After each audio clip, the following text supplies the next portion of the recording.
আসসালামু আলাইকুম রহমতুল্লাহি ওয়া বারাকাতুহু। মাই ডিয়ার স্টুডেন্ট, আপনাদের সবাইকে আন্তরিক শুভেচ্ছা। আব্দুল মালিক প্রাইমারি এডুকেশনের পক্ষ থেকে। আশা করি সবাই সুস্থ আছেন। আজ আমরা আলোচনা করব চতুর্থ শ্রেণীর গণিত বিষয়ের 92 পৃষ্ঠা থেকে। এখানে আছে সমতুল ভগ্নাংশ।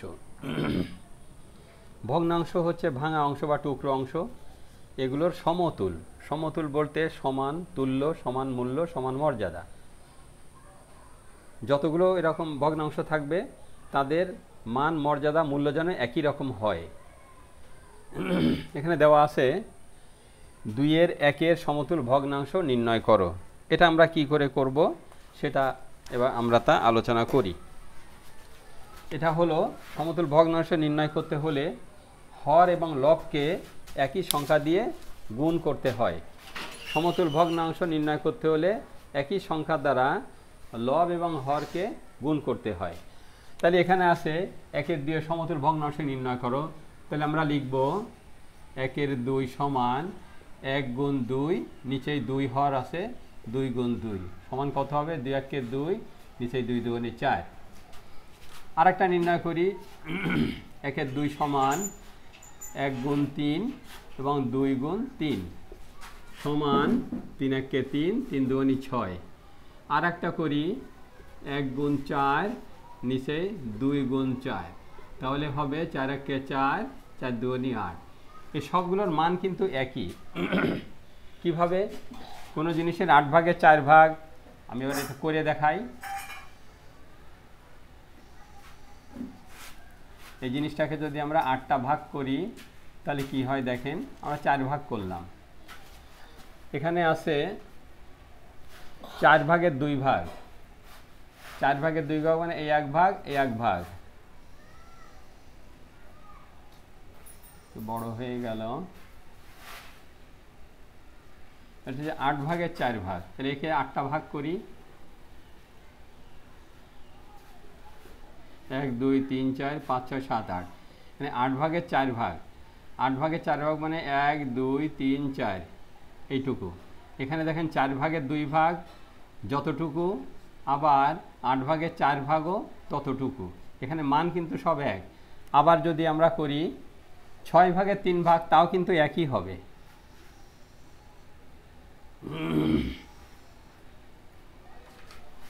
6 ভাগের 3 ভাগ 1 2 3 4 5 6। 6 ভাগের 3 ভাগ মানে এইটুকু, 1 2 3। এখানে 4 ভাগের 2 ভাগ যতটুকু, 8 ভাগের 4 ভাগও ততটুকু, 6 ভাগের 3 ভাগও ততটুকু। মান কিন্তু সব এক। এইটাই হচ্ছে সমতুল ভগ্নাংশ। তাহলে 2/1 প্রশ্ন থাকবে যে 2/1 2টা বা 3টা সমতুল ভগ্নাংশ নির্ণয় করো। কিংবা থাকবে 2/1 বা এখানে অন্য কিছু থাকতে পারে। আপনার বইতে 2/1 আছে। যদি থাকে যে 3 ভাগের 2 ভাগ, 3 ভাগের 2 ভাগের 3টি সমতুল ভগ্নাংশ নির্ণয় করো। তাহলে আমরা করব 2 গুণ 2, নিচে 3 গুণ 2 সমান 2 2 4, নিচে 3 2 6। আর একটা তাহলে কত দিব? 2 দিয়ে গুণ করছি বা 3 দিয়ে করব।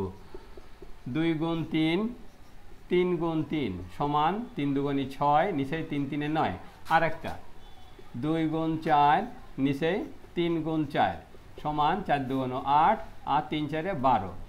এই সবগুলো সমতুল ভগ্নাংশ। 3টা সমতুল ভগ্নাংশ হলো যে থাকবে 3 ভাগের 2 ভাগ। এই ভগ্নাংশটির 3টি সমতুল ভগ্নাংশ নির্ণয় করো।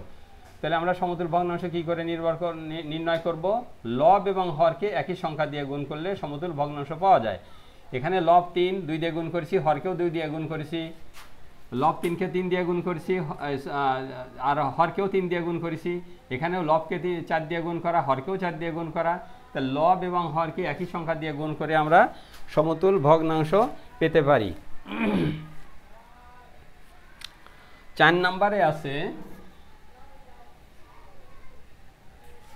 92 পৃষ্ঠার 4 নম্বরে আছে 5 ভাগের 2 5টি সমতুল ভগ্নাংশ নির্ণয় করো। এখানে আছে 2, এখানে আছে 5। 5 ভাগের 2 ভাগকে 5টি সমতুল ভগ্নাংশ স্বাধীনভাবে নির্ণয় করো। পরপর না, আমরা যে কোনোভাবে করতে পারি। আমরা সহজে করি। যেমন এখানে 2 গুণ 2 নিচেই 5 গুণ 2 সমান কত হবে? 2 দুগুণে 4 আর নিচে 5 দুগুণে 10, 10 ভাগে 4 ভাগ। এবার 2 গুণ 3 নিচে 5 গুণ 3 সমান 3 দুগুণে 6, 3 পাঁচা 15, দুইটা হলো। এবার 2 গুণ 4 নিচেই 5 গুণ 4 সমান 4 দুগুণে 8 আর 4 পাঁচা 20, 20 ভাগের 20 ভাগ। এবার 2 গুণ 5 নিচেই 5 গুণ 5 সমান 5 দুগুণে 10 আর 5 পাঁচা 25, কয়টা হলো? একটা, দুইটা, তিনটা, চারটা, আর একটা করব। 2 গুণ 6 নিচে 5 গুণ 6 সমান 6 দুগুণে 12 আর 5 ছক 30। এই 5টা সমতুল ভগ্নাংশ নির্ণয় করা হলো। তাহলে আমরা এখান থেকে কি শিখলাম? লব এবং হরকে একই সংখ্যা দিয়ে গুণ করে সমতুল ভগ্নাংশ নির্ণয় করা যায়। 92 পৃষ্ঠার 2 ছিল আর 4 নাম্বার করলাম। এরপরে নিচে আছে 5 নাম্বার, সেখানে আছে খালি ঘর নির্ণয় করো। আমরা এগুলো করব না, যাব 6 নাম্বারে। 3 নাম্বারে আছে 3-এর সমতুল, 12, 6-এর সমতুল কি কি সেইগুলো।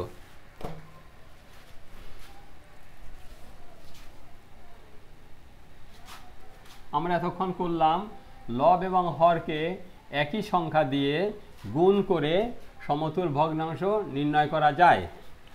এবার আমরা করব লব এবং হরকে একই সংখ্যা দিয়ে ভাগ করেও সমতুল ভগ্নাংশ নির্ণয় করা যায়। 3 নম্বরে আছে 6 12 ভাগে 6 ভাগ, 12 ভাগে 6 ভাগ। এখানে হলো সমতুল ভগ্নাংশ নির্ণয় করতে হবে। এখানে আছে 12 ভাগের 6 ভাগকে সমতুল ভগ্নাংশ নির্ণয় করব। আগেরটা করলাম আমরা কোনো ভগ্নাংশের লব এবং হরকে একই সংখ্যা দ্বারা গুণ করে সমতুল ভগ্নাংশ নির্ণয় করা যায়। এবার আমরা করব কোনো ভগ্নাংশের লব এবং হরকে একই সংখ্যা দ্বারা ভাগ করে সমতুল ভগ্নাংশ নির্ণয় করা যায়। তাহলে সমতুল ভগ্নাংশ নির্ণয় করতে হলে কী করতে হবে? লব এবং হরকে একই সংখ্যা দ্বারা গুণ অথবা ভাগ করে আমরা সমতুল ভগ্নাংশ নির্ণয় করতে পারবো। এখানে আমরা 6কে গুণ ভাগ করব, তাহলে আমরা সমতুল ভগ্নাংশ পেয়ে যাচ্ছি। 6কে যদি আমরা কত দিয়ে ভাগ করতে পারি? এটাও জোড় এটাও জোড়, তাহলে 2 দ্বারা নিঃশেষে বিভাজ্য হবে। আমরা 2 দিয়ে ভাগ করি, 2 6-এর মধ্যে যায় 3 বার, 3 দুগুণে 6 আর 12-এর মধ্যে যাবে 6 বার। এবার 6 এবং 12কে আমরা 3 দিয়ে ভাগ করতে পারি, 3 12 6-এর মধ্যে যাবে 2 বার, 3 দুগুণে 6 আর 12-এর মধ্যে যাবে 4 বার, 3 4-এ 12। তাহলে 2টা হলো। আমরা আরও একটা করতে পারি, 6 দিয়ে যদি 6কে ভাগ করতে করি তাহলে 6 6-এর মধ্যে যাবে 1 বার আর 6 12-এর মধ্যে যাবে 2 বার। তাহলে আমরা 12 ভাগের 6 ভাগের 3টি সমতুল ভগ্নাংশ নির্ণয় করলাম ভাগ পদ্ধতিতে, ভাগ করে। আগেরটা করেছি গুণ করে, এখানে হলো ভাগ করে। তাহলে সমতুল ভগ্নাংশ নির্ণয় করতে হলে আমরা ভাগ এবং গুণ করে সমতুল ভগ্নাংশ নির্ণয় করতে পারবো লব এবং হরকে। তাহলে সমতুল ভগ্নাংশ নির্ণয় করার নিয়ম হলো লব এবং হরকে একই সংখ্যা দ্বারা ভাগ অথবা গুণ করে আমরা সমতুল ভগ্নাংশ নির্ণয় করতে পারি। যদি এখানে এমন থাকে, এখানে আছে ধরেন 20 আর এখানে আছে 10, 20 ভাগের 10 ভাগ। এটা আমরা যদি থাকে যে কোনো 3টি সমতুল ভগ্নাংশ নির্ণয় করো, আমরা সহজে করতে পারি 3টি। তাহলে আমরা 2 দিয়ে যদি ভাগ করি উভয়কে, লব এবং হরকে, 2 10-এর মধ্যে যায় 5 বার, 2 20-এর মধ্যে যায় 10 বার, একটা হলো। আমরা যদি 5 দিয়ে করি, 5 10-এর মধ্যে যাবে 2 বার, 5 20-এর মধ্যে যাবে 4 বার। তাহলে আরেকটা হলো, আমরা আরও একটা করতে পারি, 10 দিয়েও করতে পারি, 10 10-এর মধ্যে যাবে 1 বার আর 10 20-এর মধ্যে যাবে 2 বার। তাহলে 3টি সমতুল ভগ্নাংশ নির্ণয় করলাম ভাগ পদ্ধতিতে। আর গুণ করেও আমরা পেতে পারি, সেখানে হয়তো সংখ্যাগুলো ভগ্নাংশের লব এবং হর হয়তো ছোট থাকে। যেমন যদি থাকে যে 5 ভাগে 3 ভাগ, এর 3টি সমতুল ভগ্নাংশ নির্ণয় করো। তার মানে 3কে 2 দিয়ে গুণ করলাম, 3 দুগুণী 6 আর 5 দুগুণী 10। 3 দিয়ে গুণ করলে 3 3 9 আর 3 5 15। 4 দিয়ে গুণ করলে 3 4 12 আর 4 5 20। 3টে সমতুল ভগ্নাংশ হলো। এটা আমরা গুণ করে করলাম। আর ভাগ পদ্ধতিতে হর এবং লব উভয়কেই আমরা ভাগ করে, উভয় সংখ্যাকে ভাগ করে আমরা সমতুল ভগ্নাংশ নির্ণয় করতে পারি। কিন্তু আমরা আগে শিখেছিলাম যে হর যদি একই হয়, লব যার বড় সেই ভগ্নাংশটি বড়। আমরা আগের ওইটার একটু সূত্র ধরে সামনের দিকে এগোনোর চেষ্টা করব। আগে আমরা করেছিলাম লব এবং হরকে একই সংখ্যা দ্বারা, আজকে করলাম লব এবং হরকে একই সংখ্যা দ্বারা গুণ অথবা ভাগ করে আমরা সমতুল ভগ্নাংশ নির্ণয় করতে পারি। আর এর আগে করেছিলাম যে ছোট বড় ভগ্নাংশের ছোট থেকে বড় ক্রমে সাজাও বা বড় থেকে ছোট ক্রমে সাজাও। এই সাজাতে গেলে আমাকে ছোট বড় নির্ণয় করতে হবে। সেখানে ছোট বড় নির্ণয় করতে হলে দুইটা সূত্র ছিল। হর যদি একই হয়, লব যার বড় সেই ভগ্নাংশটি বড়, আর হর যদি একই হয়, লব যার ছোট সেই ভগ্নাংশটি ছোট। লব যদি একই হয়, হর যার বড় সেই ভগ্নাংশটি ছোট, আর লব যদি একই হয়, হর যার ছোট সেই ভগ্নাংশটি বড়। এখন লব এবং হর যদি ভিন্ন রকম হয় তাহলে আমরা কি করব? যেমন এখানে আছে 3 4 বা 4 ভাগের 3 ভাগ আর 2 ভাগের 3 ভাগ। এখানে কোনটা ছোট কোনটা বড় আমরা কি করে নির্ণয় করব? এখানে হরগুলোর লসাগু করতে হবে। এখানে হরের লসাগু হচ্ছে 12, 3 4 12। তাহলে আমরা করব কি, 12 ভাগ এই হর দিয়ে ভাগ করব, 12 ভাগ 4 সমান 3 হবে। অতএব এই ভগ্নাংশটাকে আমরা এই ভাগফল দিয়ে গুণ করব। তাহলে এখানে কত ছিল? 4 ভাগের 3 ভাগ গুণ করব ভাগফল 3 দিয়ে, আর এখানেও ভাগ করব, গুণ করব এই ভাগফল 3 দিয়ে। সমান কত হবে? 3 3 9 আর 3 4 12। এরপর এবার আমরা দেখি 12 ভাগ নিচের হর কত ছিল? 3 সমান 4 বার হবে, ভাগফল 4। অতএব 3 ভাগের 2 ভাগ সমান 2 গুণ ভাগফল 4 আর নিচেই 3 গুণ 4 সমান কত হবে? 4 দুগুণী 8 আর নিচেই 3 4 12। এখানেও 12, এখানেও 12। আমাদের সূত্র ছিল যে হর যদি একই হয়, লব যার বড় সেই ভগ্নাংশটি বড়, হর যদি একই হয়, লব যার ছোট সেই ভগ্নাংশটি ছোট। তাহলে এখানে আমরা কিভাবে করব? হর একই আছে, তাহলে আমরা এখানে পেয়েছি 9। তাহলে লিখব যে এখানে 9 বড় 8 থেকে, বা 9 12 বড় 8 12 থেকে। অতএব তাহলে কোনটা বড়? আমরা 9 পেয়েছি কত থেকে? 9 পেয়েছি 3 4, অর্থাৎ 4 ভাগের 3 ভাগ থেকে। তাহলে 3/4 এইটা বড় কত থেকে? 2/3 থেকে। এইটা হলো আমার উত্তর, এটা বড়। আর যদি ছোট থাকে তাহলে আমরা লিখব, এইটাকে উল্টায় দিব। যেমন এখানে 9 বৃহত্তম 8 থেকে, বড় 9 বৃহত্তর 8 থেকে। তাহলে আমরা ওখানে লিখব 8 ক্ষুদ্রতর 9 থেকে। তারপর লিখব 8 12 ক্ষুদ্রতর 9 12 থেকে। অতএব এটা নিয়ে আসবো আগে 3 ভাগের 2 ভাগ ছোট 3 ভাগের 4 ভাগ থেকে। তাহলে আমরা কি কি শিখলাম? এখন সমতুল ভগ্নাংশ কি করে নির্ণয় করব?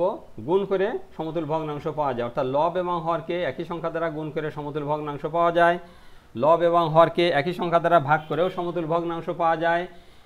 আর কোনো ভগ্নাংশকে ছোট বড় নির্ণয় করার জন্য আমাদেরকে করতে হবে লব এবং হরের মাঝে যে সম্পর্ক ছোট বড়, এইটা আমাদেরকে নির্ণয় করতে হলে এদেরকে সমহর করে নিতে হবে। এই সমহর করতে গেলে যে পদ্ধতি যেটা দেখালাম, হরগুলোর লসাগু করতে হবে। লসাগু করে প্রথম হরটাকে ভাগ দিতে হবে, যে ভাগফল হবে তাই দিয়ে আপনার যে ভগ্নাংশটা ছিল 3 গুণ সেই ভাগফল, 4 গুণ সেই ভাগফল। পরেরটা যেমন ভাগ লসাগু ছিল 12, 12কে হর দিয়ে ভাগ, 3 দিয়ে ভাগ করে যে ভাগফল হবে তাকে 2 দিয়ে একবার গুণ, 3 দিয়ে একবার গুণ, তাহলে আমাদের হর সব এক হয়ে যাবে। তাহলে আমরা সহজে এটা নির্ণয় করতে পারবো যে হর যদি একই হয়, লব-যার বড় সেই ভগ্নাংশটি বড়, লব-যার ছোট সেই ভগ্নাংশটি ছোট। আশা করি বুঝতে পেরেছেন। আজ আমরা এখানে শেষ করি, পরবর্তীতে অন্য কোনো অধ্যায় নিয়ে শুরু করব। আসসালামু আলাইকুম ওয়া রাহমাতুল্লাহি ওয়া বারাকাতুহু।